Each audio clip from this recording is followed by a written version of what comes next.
Good morning. Good morning. Oh my God, our new broadband is already shit. Wow, I did warn you. Oh, fucking, well, who else is there? BT, who else can we use? BT, Virgin Media. Oh my God. Anyway, good morning, everyone. Good morning. How are we all? Becky Fithy and Brenda M. Sorry, a bit late. Julie Beddoes. With all the best intentions, we all go at breakneck speed, and we are always behind, which is so annoying. How are we all? It's Saturday. The fucking sun is out, and it's really got his hat on, hasn't he? The sun has. If you had a hat on, though, it wouldn't be as sunny. So that's a load of old rubbish. Morning from Corfu, Elaine Crossman. Hello. Marietta Zivoli. Martina Gallagher. Lior, how are you, my darling? Oh my God, you had us in tears yesterday. Just saying, Hannah, you had us in tears. So beautiful. There you go. Morning from Menorca, Susan. Polly, hello. Lots of you in lovely sunny climates. Well, it's sunny in Streatham. Zivoli, Maritata Zivoli. What a beautiful name. Okay, well, we're going to have to crack on. So let's have a look at the news. Are we in the mood for congratulating Boris Johnson? Are we in the mood? He's expecting again. It's his third child in 3 years. Quite a record, that, isn't it? I think that I must admit, I think that's a very sweet photo. It's his third child with Carrie, but it's his 8th child. Wow! Well, so he lovely now. about the baby. It's lovely about the baby. Isn't that enough? Isn't it 8 to make up a netball team? Is that right? Is it 8? I think it might be 8. Very sweet photograph there of one of her other babies popping its hand on her tummy. Don't you just love a toddler's fingers? They're like little prawns. And I wonder whether we're going to see these, blonde little babies have aspirations for prime ministership, eh? Do you think we're going to see loads and loads of little Johnsons? Your little Johnsons. Lots of the papers obviously talking about the fact that Philip Schofield's brother has been handed a 12-year prison term for exploiting the 16-year-old boy. The judge said Timothy Schofield showed no remorse, only self-pity. And there we go. What was kind of particularly shocking about all of it was the way in which he tried to put sort of a thin piece of paper between what constituted sexual abuse and exploitation. So he's been sentenced to 12 years after a trial at Exeter Crown Court. So that will only add to Philip Schofield's woes. This is the sad news yesterday. Look, Supreme Smith's ace dies at 59. This is the bass player for the Smiths. The Smiths were the soundtrack of university. Were they the soundtrack of your sort of youth?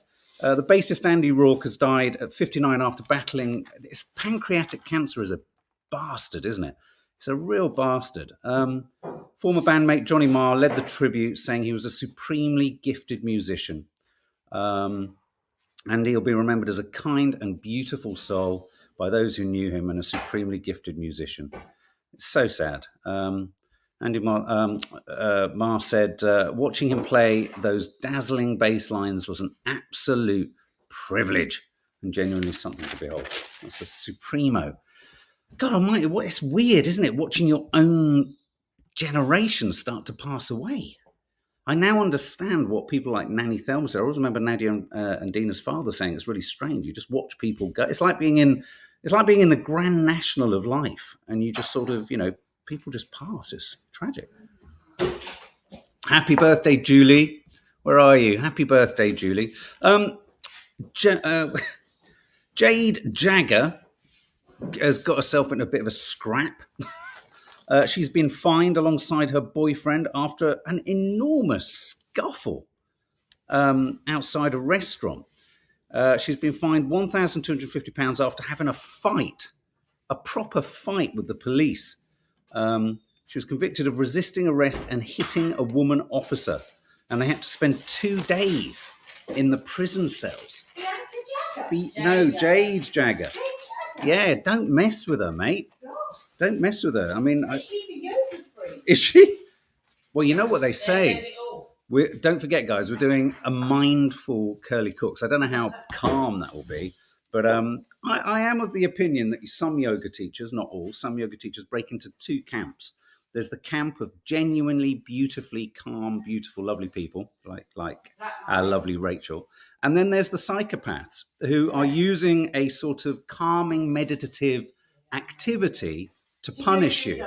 To punish you. Because I know a few of those. Yeah. I had one who used to actively make me shake and sweat so much because it amused her. I was always humiliated in the class. It was just horrendous. Stuart G, it's your birthday, 48. Happy birthday, Stuart G. Happy birthday, everyone. Curly Cooks later. Yeah, you'll have to remind us, though, because our brains are like sieves. Unaccountable Nepo Kid, says Edward Bevington. Jay Jagger. Nepo Kids, here we go. Yeah. Well, face green. Oh, sorry. Sometimes your emojis come through as a description. It's really weird, isn't it? Hi, Leanne T +3. What's this? Now, this story. I thought this story was really, really shocking. Obviously, #MeToo has been a big thing in Hollywood. Massive, really important. This is a story of Jane Fonda, lovely Jane Fonda, who has thrown a spotlight over the continuing #MeToo-ness of the French film industry. And she says that, you're going to listen to this, ladies. Yeah. Jane Fonda said that the late French director René Clément said he needed to get into bed with her and see what her orgasms were like before a sex scene. Can you believe this? I haven't even had my breakfast yet. He wanted to go. She said on the chat show with Andy Cohen, who, can I just say, just incidentally, complete sidebar, I have an enormous crush on Andy Cohen. Just thought I'd put that out there. She said in an interview, he wanted to go to bed with me because he said the character had to have an orgasm in the movie, and he needed to see what my orgasms were like.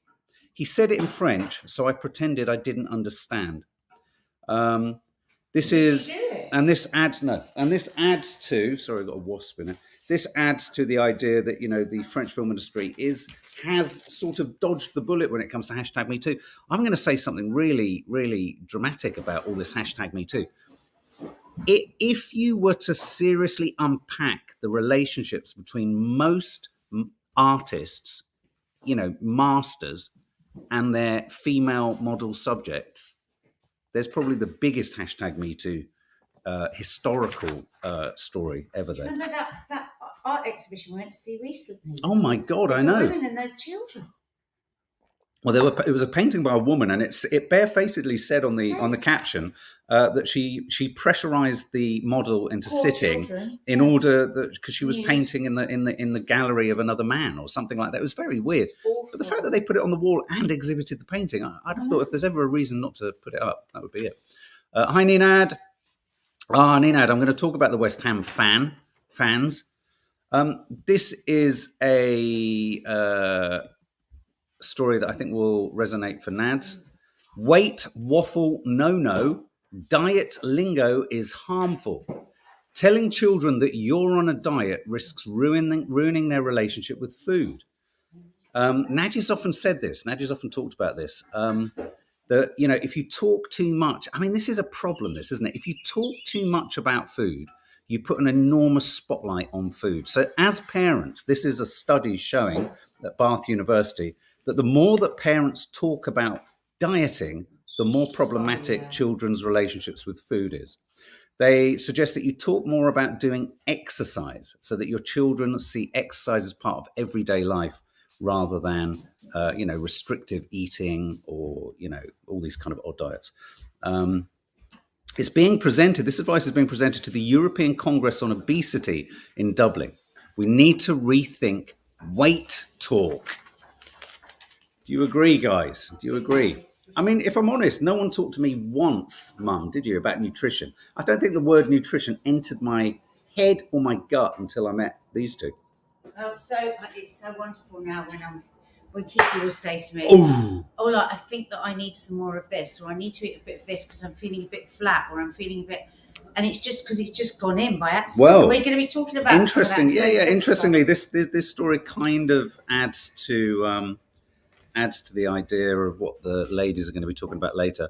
I'm trying. What do you want me to call you? Girls? Girls. Oh, really? All right. Girls? People get offended with girls. I'm going to try and hopefully, coincidentally, whilst doing the curly cooks, I'm going to hit some kind of bipolar pit so they can try and pick me up with. I'm joking. So yeah, telling children. I just wanted to show you this photo. Look at this bird of mouth. Look at that cormorant swallowing a fish. That's how I used to eat fish. Quite a shot, isn't it? What a shot. It's not entered my vocabulary until I met these two either, Natasha Milchin. They're good on it, aren't they? I mean, there is a lot of good takeout. Edward Bevington, children so impressionable at dining table. I agree. We didn't have a dining table. I mean, we literally didn't have a dining table. And so always ate off our laps. But this cormorant is not thinking about diet. It's toffee. Oh, my God. Sorry, I should just nearly pull the computer over. This story, it's all repeats. This is Ruth Wilson. Anyone who knows Ruth Wilson, the actress, fabulous actress. She was in, or is in, I think it was last night, in a 24-hour play in which she played the same 10-minute breaking up in a relationship scene 99 different times with 99 or 100 different actors. And in order to sort of show the sort of slight difference in the way in which breakups could happen. I think some of the people she was breaking up with weren't even professional actors. I just wanted to share that. Actors, they're great. They do the weirdest shit. And Nenad, here we go. I should show you this. This is the story of the West Ham match where they were playing. What's the name of the team? I'm not a football fan. AZ Alkmaar. And some of the the Dutch fans tried to get into the West Ham family sort of area, and they were sort of vandals and all this kind of stuff. And this is this chap. This is the story of this chap. Look at him. He's on our side. He's a goodie. He was fighting them off. What was his name? Knowlesy? Chris Knowlesy. But I quite like the headline that the Sun has created. I'm forever slowing trouble. Because, of course, I'm forever blowing bubbles is the West Ham tune. And there you go. You know, there's a guy in a crowd. Imagine that bravery, Nenad. Would you have had the bravery? Mind you, Nenad, you might have done. You know, you could have got in there. What a man. Look, there he is. Look, can you see him? Protecting the family. I mean, I have to confess, I found as a kid one of the most threatening places I've ever been was a football terrace. It was horrible. Really horrible. Raging Bull, eat your heart out. Dawn Decker. Joyce Pritchard, I love a fish cake. It's a bit random. Is that in reference to the cormorant? This story, what do you think of this? Ditch the life of Brian joke about a man having a baby, John Cleese is told. I don't know if anyone saw this. This was online recently where there's a very extended joke about a man who essentially is riffing. I mean, this is so ahead of its time. Riffing about the idea that he really wants a baby and he needs to be respected for that. But I mean, if this joke was done now, you can see how it would never have got past. It would have never happened. But I want to know, what do you think? Do you think something which is funny like this of then, they don't specifically talk about trans. They don't, it's of its time, so they weren't even targeting the trans community. What do you think? Oh yeah, no, don't worry. I know we keep saying we're going to do the pregnancy test, but I am going to do the pregnancy test. Don't worry. What do you think? Should they ditch the life of Brian joke about a man having a baby? What do you think? Andrea Crash, Kiwi supermodel Rachel Hunter is a grandma now. Wow. Son Liam is a daddy to a little boy. What do you think, guys? Erin, we've got to stop this vetting of jokes. No. I mean, is it different, though, that it's kept in the original film, an article or an item or, a piece of creativity from then, rather than actually being done now in a more sensitive environment? What say you? What say you? I sometimes think it's good to like sometimes when like we shouldn't be punished for times that were very different when we had no knowledge. But this is about restaging the joke on stage. Restaging the joke. Should they ditch it for the stage show? It's that scene about a man wanting to be a woman and have a baby. I have. I mean, I remember. I don't believe in going back to old comedy series and taking stuff out because I find it really interesting when I look at it and I go, "Oh my god, we used to laugh at this stuff." You know. So it's not about taking it out of the original film. It's about It's about not doing it in the stage play. But again, I suppose if it's the original stage play, okay. Most of you think that they shouldn't ditch it. Okay, any men in the room? Do you wee standing up or sitting down? Look at this, exclusive. We are stand-up kind of guys. Britons hate sitting down to do a wee. Apparently only 1 in 10 likes to. Now, I have to confess, when I want to escape life and I want to read the papers, I'll go and sit for a wee. Gentlemen, please, after researchers found that British blokes don't like to sit for a tinkle. They're among the least likely in the world to take the weight off for a waz, with less than 1 in 10 doing so. Compared with, wow, Nina, this article says that 4 in 10 German men, like to sit down for a wee. I have to confess, there's lots of countries in Europe where you can't sit down for a wee. Do you know what I mean? You sort of have to crouch. Every now and then, I would never sit on a public toilet. I just don't do it. The thought of it just makes me go, do you remember her? Meryl Streep's Miranda Priestley.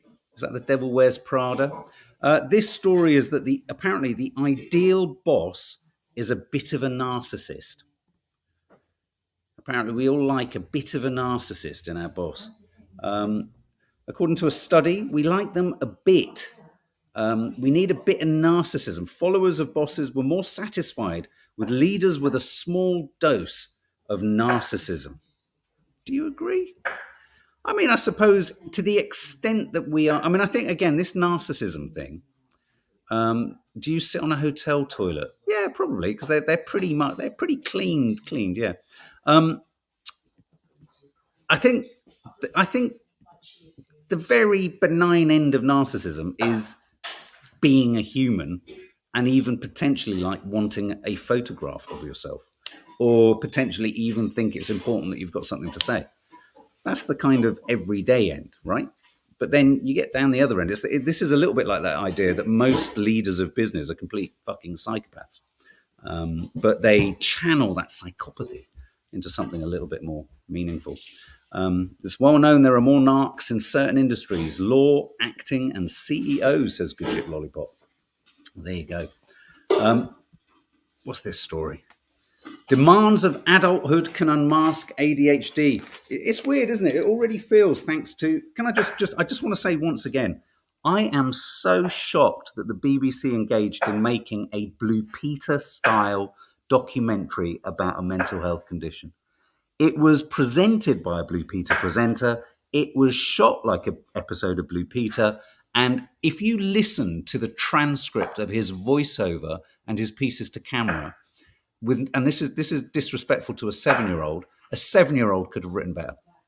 It was so beyond surface. It's ridiculous. Well, this is a study that shows that actually, where is this? This is a study that actually shows that the reason ADHD symptoms start to appear in adulthood, and I think this is important, is that as you start to come out of the incredibly structured system of education, it becomes increasingly more difficult to self-regulate and to create your own structures of organization, even if you're in jobs and stuff like that. This study, which I think is Cambridge, which has been done in Cambridge, is it? Where's the study?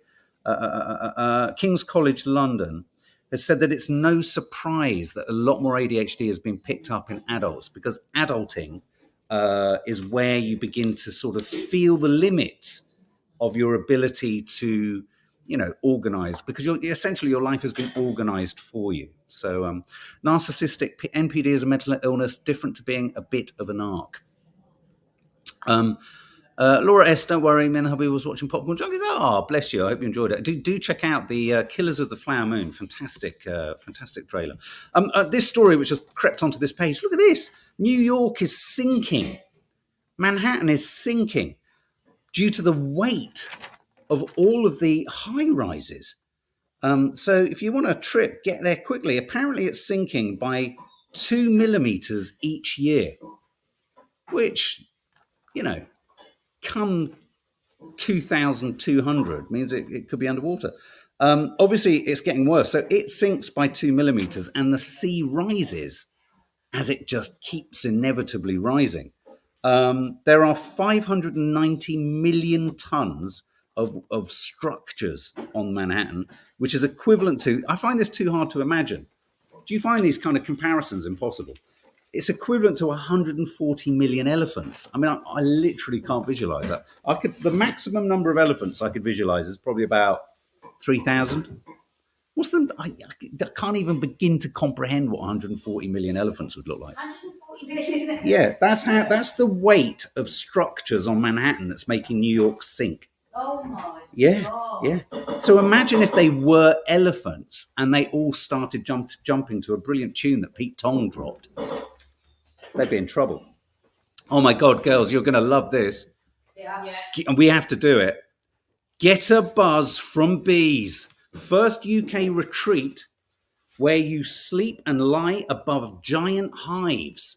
Oh, that would be my worst nightmare. I'm terrified. Oh, right. Okay. It's called bee therapy. 6 beehives with 60,000 honeybees are placed in compartments. They can't get near you, underneath you, and you lie on a mattress and listen to the hum. This is ASMR, really, isn't it? Oh, they hum at middle C. Yeah. Apparently it's therapy, yeah. Have you heard as well that there are recent studies, Dina, show that if you hear the certain hum of a certain bee for a certain amount of time, you start to weep from your nipples. Don't listen to him. Why do you pause like you're going to listen? You encourage him. Mozzies like the whiff of smelly armpits. If you stink, you will get stung, they say. Smelly armpits may turn you into a magnet. Mozzies are drawn to body odor from 35 feet away. That doesn't necessarily mean that if you're bitten a lot, you stink, but it could. The aromas of body odor, the aromas of 6 volunteers sleeping in tents were wiped onto the pads. Oh God, imagine partaking in this test. The mozzies were attracted to people who emitted the most carboxylic acids. Okay, thank you very much. So just make sure you wash your armpits. Cheese rollers told go vegan. Do you know why that is? Why do you think the cheese rollers, let me ask you this one. I can't find the story. Why do you think cheese rollers might have been told to go vegan? Apparently, though I've lost the story, it's to do with, have you ever seen that? Have you ever seen those events where people roll cheeses down trees? Down hills? Okay, have you got any, that news was the Pits, Edward Bevington, top of the class. Where they roll, apparently the cheeses, the great big cheeses that are round, that they roll down hills, are made by extracting a certain liquid of sorts, like cheese, milk stuff, that comes from that is very stressful for cows. So vegans have said, please do not use that cheese. Roll vegan cheeses down the hill. I mean, I suppose it doesn't really matter, does it, what sort of cheese it is? It's the shape and the fact that you go flying down the hill and almost break your jaw. It's a very odd event, I just wanted to share this photograph with you because I can't even believe it's a photograph. Look at this photograph of Snowdonia. Doesn't it make you want to climb up that little set of steps and just go for a walk? That's so beautiful. I thought it was a painting, but it's a photograph. Photographed by Aled Lewis. Welsh name for a quintessentially... That could be from Lord of the Rings, couldn't it? I mean, that's just stunning. Oh, look now, Dina, another vegan story. Hard cheese for vegans, as words such as milk and cheese and any other words that reference meat products or dairy products are going to be banned. You Oh, can't right. start. You can't say vegan cheese. You can't say vegan cheese.